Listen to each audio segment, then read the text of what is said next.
Per la prima serie i blocchi di partenza: in corsia 1 Matteo Foresto, arcanuoto, 2 Matteo Dosco, Clodia Piscini Fitness, corsia 3 Samuele Ostanello, arcanuoto, 4 Giovanni Salviato, Padova Nuoto, corsia 5 Eric Wang, South African Team, corsia 6 Bartolomeo Zara,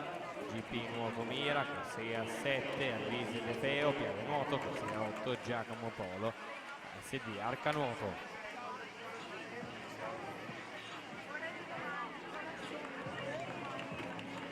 Guglielmo Lotto si aggiudica questa serie col tempo di 2:38,96.